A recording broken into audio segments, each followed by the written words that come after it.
कथा समझ में आ रही है? आपको देख के लग रहा है कि ध्यान से तो सुन रहे कथा, इसका मतलब समझ भी गए होंगे।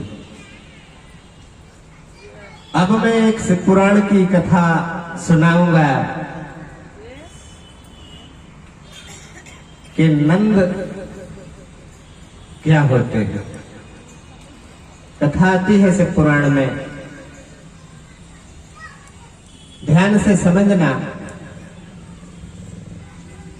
कथा का मर्म समझ में आ जाएगा। आपने सुना होगा कि द्वापर युग में और भगवान अवतार लेते हैं कृष्ण के रूप में। आपने सुना होगा कि कृष्ण पूर्ण अवतार हैं और द्वापर युग में अवतार लेते हैं कृष्ण। और शायद आपको पता हो कि हर कल्प में अवतार होता है और एक जैसा अवतार होता है। जैसे जो महाभारत हो चुका है, कृष्ण अवतार जो हो चुका है, रासलीला जो हो चुकी है, वो फिर से होगी अगले मनवंतर में। वैसी की वैसी घटना घटेगी, प्रक्रिया होती रहती है, पहिया घूमता रहता है। तो नंद है जो, उसके संबंध में कथा है थोड़ी शिव पुराण में है कि जो 9 लाख गाय वो ब्राह्मण को दान कर देता है, वो किसी ना किसी कल्प में वो नंद बाबा बनता है और कृष्ण उसके आंगन में खेलते। जो 9 लाख गाय दान करता है ब्राह्मण को, उसे कौन सा जन्म मिलता द्वापर युग में? वो नंद बाबा बनता है।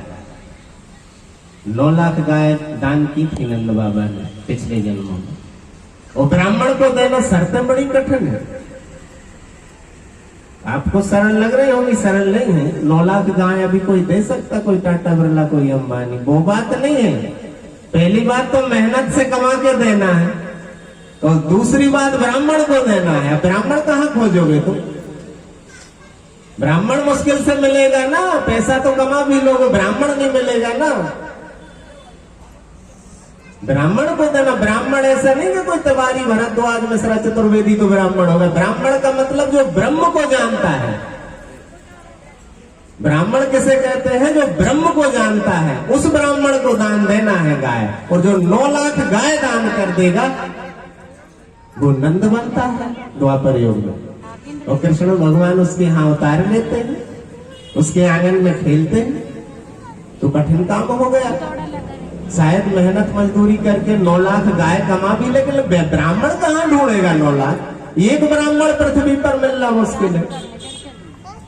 एक ब्राह्मण मिलना मुश्किल है पृथ्वी पर, 9 लाख ब्राह्मण खोजना बहुत कठिन है। युग बीत जाएंगे, कल्प बीत जाएंगे। क्योंकि विवेकानंद ने अमेरिका में प्रवचन करते समय कहा था कि अगर पृथ्वी पर 10 ब्राह्मण होंगे तो पृथ्वी पर से कलयुग चला जाएगा। 10 ब्राह्मण अगर पैदा हो जाए धरती पर तो कलयुग चला जाएगा। तो आप सोचते होंगे ब्राह्मण तो बहुत है, उनकी बात नहीं विवेकानंद कर रहे थे। वे ब्राह्मण उसको कहते हैं जो ब्रह्म को जान गया, वो ब्राह्मण है। जाति वाले ब्राह्मण की बात नहीं कर रहे थे। तो जो 10 लाख गाय ब्राह्मणों को दान करता, 9 लाख गाय, वो नंद बनता है। तो क्या हुआ? ये कहानी एक त्रिवेणी है, ये कथा से पुराण।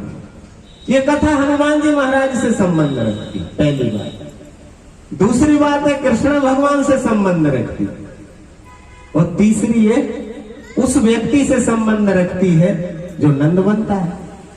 तो एक बालक था अवंतिकापुरी में, पिछले कल्प में। इस श्वेत वराह कल्प की बात नहीं कर रहा, अभी श्वेत वराह कल्प चल रहा है और इसका व्यवस्थित मनवंतर का और 28वां कलयुग चल रहा है।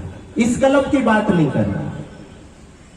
71 चतुर्युगी का एक कल्प होता है, और ये कल्प ब्रह्मा जी का एक दिन होता है। तो ये श्वेत वराह कल्प चल रहा है। वराह अवतार लिया था भगवान ने, और भगवान वराह ही राजा है इस कल्प के, इसलिए इसे श्वेत वराह कल्प बोलते हैं। तो इसके पहले वाला जो कल्प था, उस कल्प में एक ब्राह्मणी का लड़का और उज्जैन में रहता था। ये उज्जैन बाद में नाम पड़ा, पहले से अवंतिकापुरी बोलते थे, 7 पुरियों में एक है। पुरी इसलिए बोलते कि यहाँ पर एक बूंद गिरी थी अमृत की। जब समुद्र मंथन हुआ था तो अमृत का कलश जब देवता लेकर भाग रहे थे तो उस छीना झपटी में एक बूंद उज्जैन में गिरी थी अमृत की। और जिस तारीख को वो गिरी थी वहां शाही स्नान हम मनाते, वो प्रक्रिया है एक ज्योतिष के हिसाब से। तो वहां वो ब्राह्मण का बालक महंकाल के दरबार में है और कथा कहती है शिव पुराण की कि वो बालक और पार्थिव शिवलिंग बनाता है। ये समझ लो, शिवलिंग यदि आपको बनाना है तो क्या करना है, सबसे ज्यादा महत्व होता है स्वनिर्मित शिवलिंग का। एक तो होता स्वयंभू शिवलिंग जो अपने आप प्रकट हुआ हो, वो तो हम प्रकट कर नहीं पाएंगे, इतनी तप हमारा है नहीं।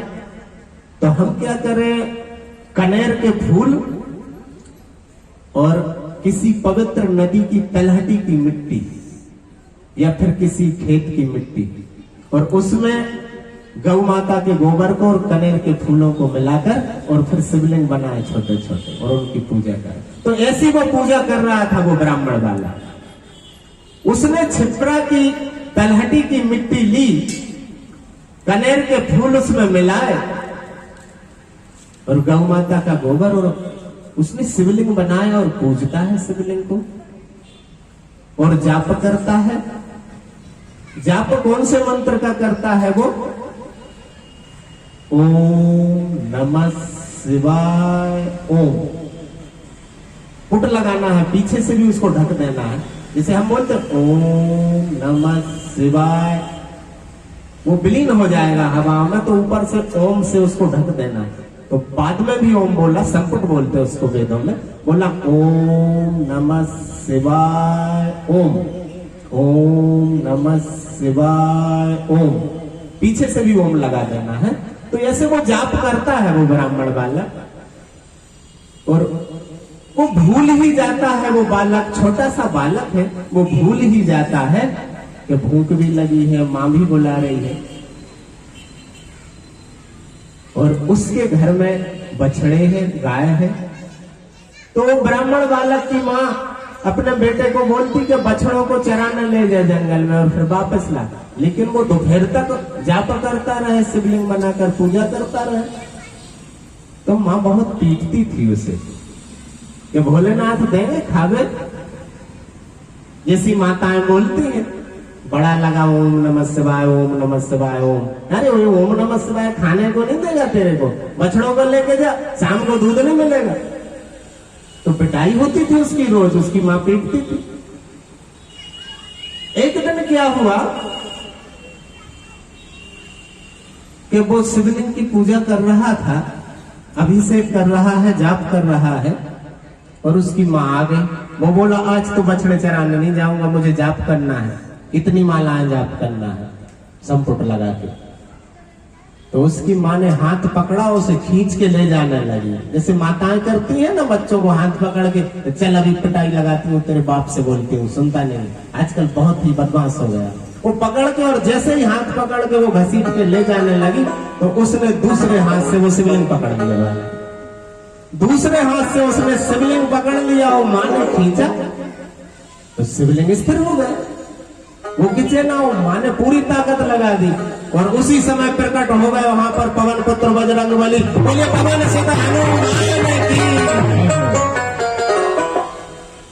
हनुमान जी महाराज प्रकट हो गए वहीं पर और ब्राह्मणी को बोले कि माता आप इसे जाप करने ना, क्योंकि इसने जो जाप किया है तो इसका एक दिन का जाप एक गौदान के बराबर हो गया है। एक दिन में जो जाप करता है ये जिस श्रद्धा से, जिस भक्ति से, तो इसका जो जाप है वो एक गौदान के बराबर हो जाता है, इसका एक जाप। और हनुमान जी ने कहा उस ब्राह्मणी को कि माता तुम्हारा ये बालक 9 लाख गौदान कर चुका है, 9 लाख गायों के दान के बराबर पुण्य कमा चुका है। इतने जाप कर लिए हैं इसने संपुट लगा के कि इसके 9 लाख गौदान के बराबर जाप हो चुके हैं। और आने वाले श्वेत वराह कल्प के, देवसुत मनवंतर के और 28वें द्वापर में और ये बाबा नंद बनेगा तुम्हारा बालक। तो वो बालक थे कौन? शिव भक्त। तो शिव की भक्ति की शक्ति आप जान गए होंगे। अब गांठ लगे सो लगे, सुलझाई ना सुलझे। या आप बोलेंगे अभी तो आप बोलते हो कि हम कामना से, लेकिन मैं ये बोल रहा हूं कामना से नहीं करना है, हमें उसके लिए करना है। जाप ही आनंद होना चाहिए।